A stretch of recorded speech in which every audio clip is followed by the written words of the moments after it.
తిని నాయనా, నీ యొద్ద చేర్చి బుద్ధి చెప్పుము. మొద్దునై తిని నాయనా,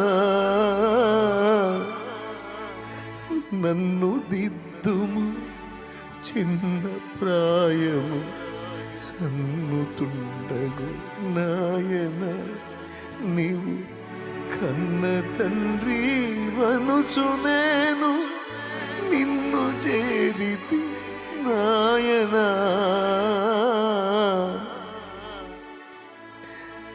నా కన్న తండ్రి వనుచు నేను నిన్ను చేరితి నాయనా.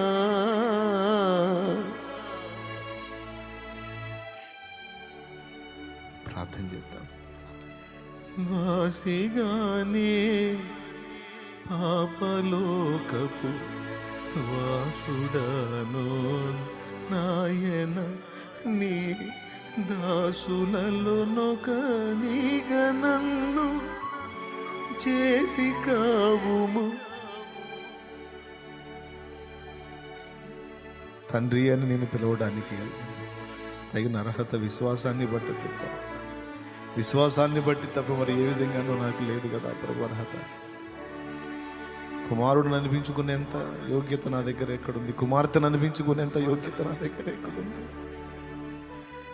న్యాయముగా నీకు దాసుడును దాసురాలు, నీ కృపను బట్టి, నీ ప్రేమను బట్టి, నీ దయారసమును బట్టి, నీ కనికరమును బట్టి, నీ జాలిని బట్టి, నీ మమకారాలను బట్టి నా కుమారుడా, నా కుమార్తె అని నువ్వు పిలుస్తున్నావు.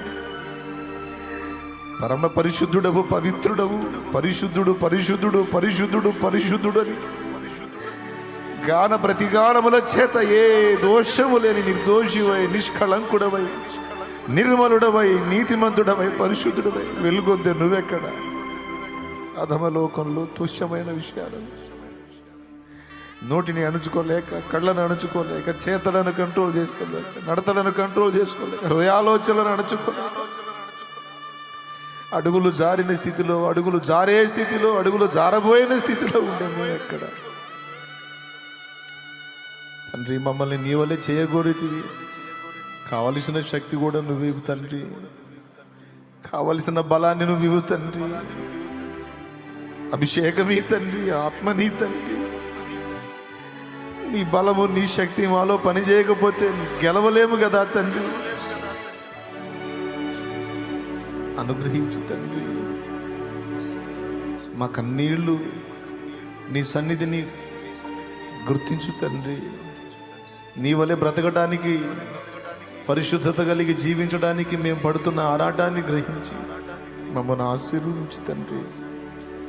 నిన్ను బాధ పెట్టకుండా, నిన్ను సంతోష పెట్టే విధంగా బతకాలన్న మా ఆరాటాన్ని లక్ష్య పెట్టు తండ్రి. వెండి బంగారాలు ఇంకో ఏదో కాదు, నీ చిత్తాన్ని నెరవేర్చున్నట్టు నిన్ను సంతోష పెట్టే విధంగా బతకాలన్న మా శ్రేష్టమైన కోరిక తీర్చు తండ్రి, తీర్చు తండ్రి. మా జీవితాలను బట్టి నువ్వు సంతోషపడాలి తండ్రి, నువ్వు ఆనందపడాలి తండ్రి, అతిశయపడాలి తండ్రి. అంతకు మించిన గొప్ప కోరిక ఏది లేదు తండ్రి. అనుగ్రహించవా తండ్రి? నీకు వందనాలు యేసయ్యా, క్షమించేసయ్యా. స్తోత్రం స్తోత్రం.